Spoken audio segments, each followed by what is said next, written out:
tell me about Mark Antony, because that's the other big piece of your life. Here you had been ruling for a while, right? And he was still battling Octavian, and really he wasn't in control of Rome 100%. And so why did he come to Egypt? Because he thought it would be a stepping stone for him to gain enough power to overthrow the opposition. So was he kind of trying to mirror in the steps of Julius Caesar? Because, Yes. And Octavian didn't want really to do anything to do with Egypt until, we can talk about that in a minute. But so what did you think of him compared to Julius Caesar? Was he younger? He was younger, wasn't he? So what was his personality like?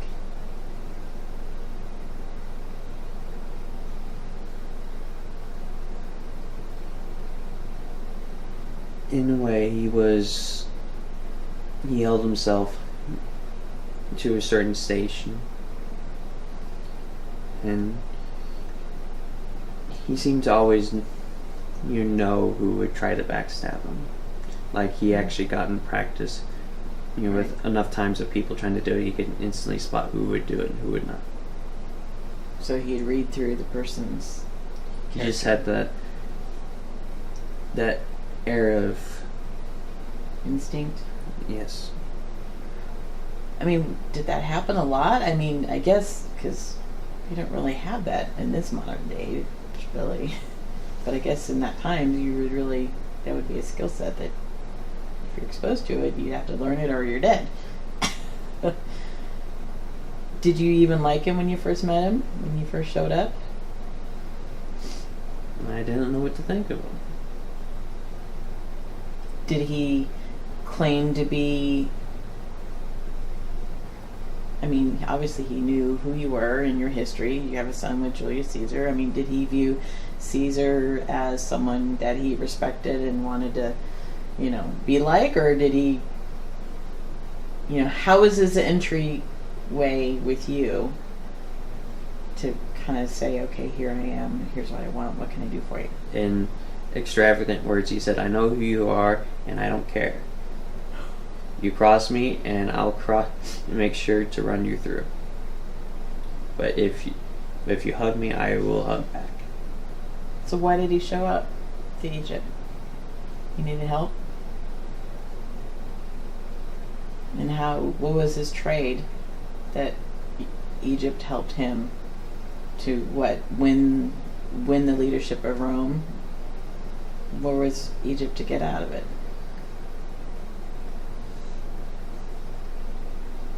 He played on the pact I made to Caesar. He said it was... He still believed on the fact that Egypt owed Rome for helping reclaim it, and that I needed to help him reclaim Rome. So that debt wasn't repaid? In his eyes. So... But you kind of gave him limited help, because you still didn't know his character, right? No. So in a sense, to get Rome from stop thinking that Egypt belongs to them, right? I reluctantly agreed to help. How did your people feel about that? Because here was Rome again. They had been gone, so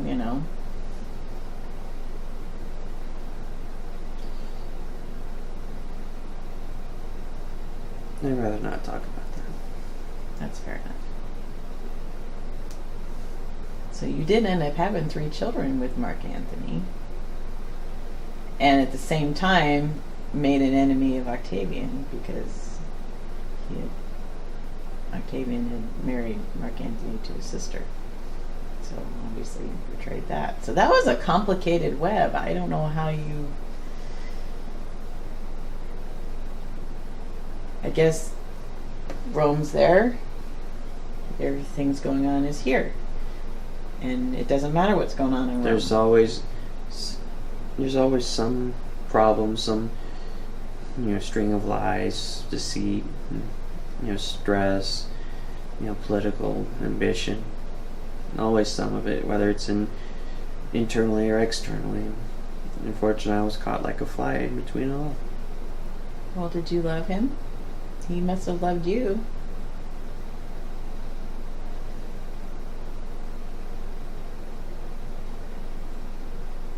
I loved him for a time, but when I learned that he actually had a wife back in Rome,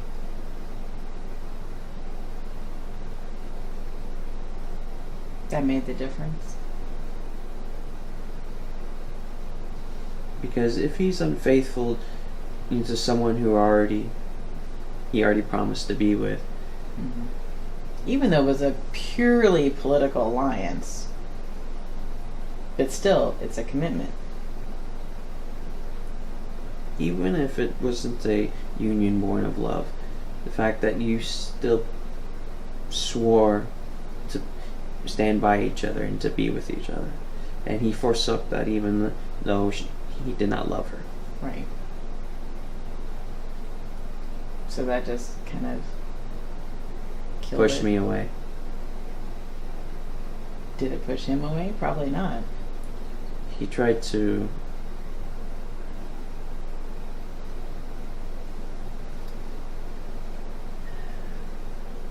pretty sure there's still guys on the stage that refuse to believe that the relationship is over. Right.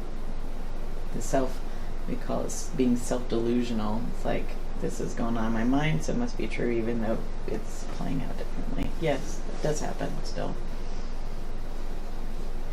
Unfortunately. Yes. And then it did not help that both Egypt and Rome saw me as a harlot. Yeah, the whore of Egypt. What do they call you, the whore of Egypt? So they didn't know whether you were they called you the shame of Egypt, the bane of Rome, which they really heaped a lot of responsibility of that on you. I mean, but I guess that happens when you're a figurehead of a country. Even now, I mean, we have a presidency and we're going into elections, and it's like, that doesn't change, even though we don't literally kill each other to win an election, but still Cutthroat, it is. just in a different way. It is.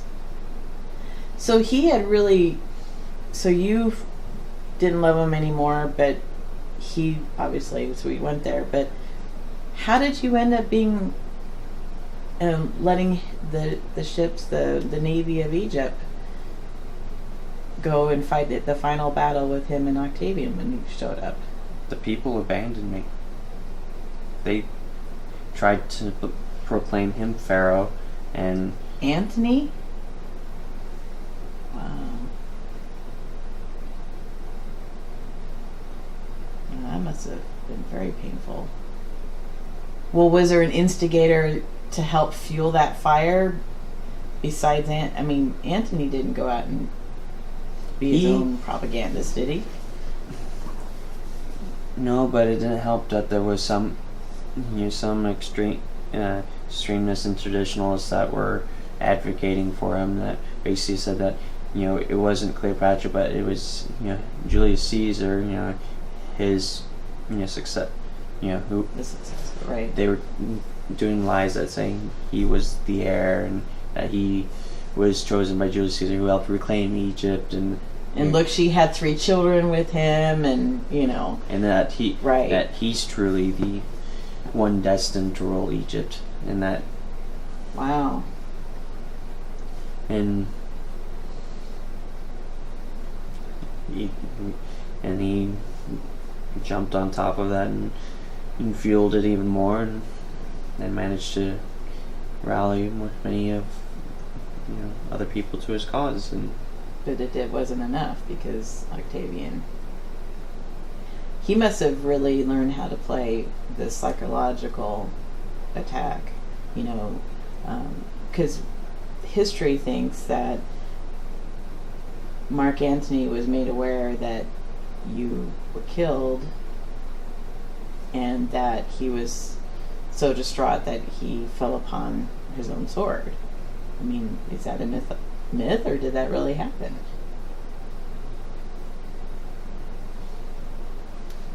I actually fled. And then I ended up killing myself.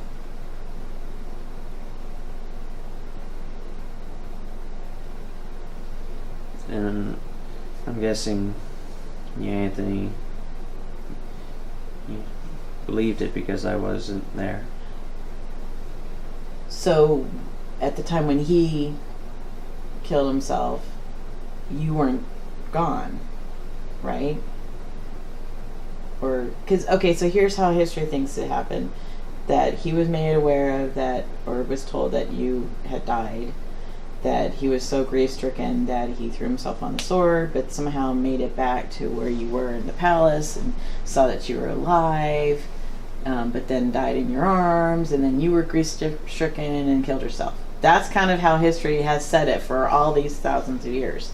So here's your opportunity to set it straight. No, when Anthony rallied the people, and even my own sons, cursed me. And the ones with him, or Caesarean included? Caesarean included. And then you don't know what it's like to have your own son look at you and say, "What are you going to do, Mother? Are you going to kill me too?" And then after all this time that I'd forgotten about what I had to do to protect him, and he brings up my brother.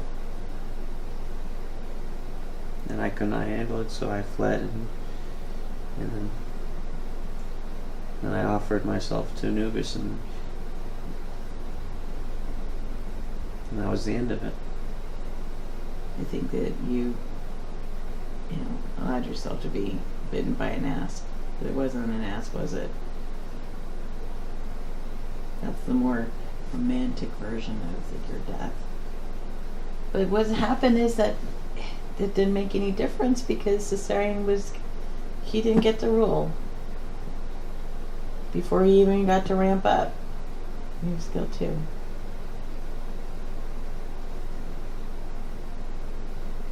If he had stayed, I don't know.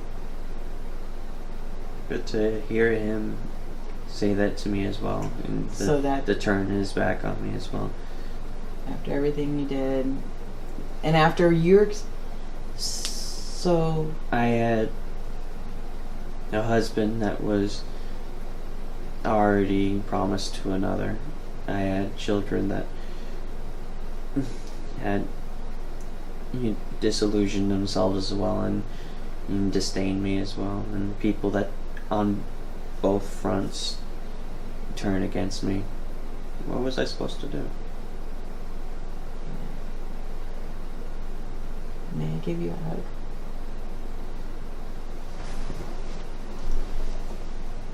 I'm so sorry. I know. But obviously it still pains you. Well, probably more so now that you're in the body with emotions, and you probably feel it more. Yes, I do feel it more.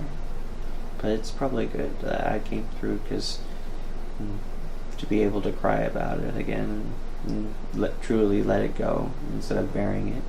And change people's minds about who you were.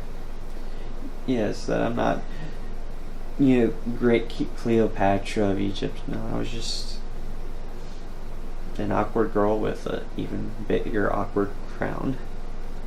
Did you see the movies that have been made about you? The Elizabeth Taylor, Richard Burton movie? Yes, but those are not me. I didn't watch it I didn't watch them for a reason.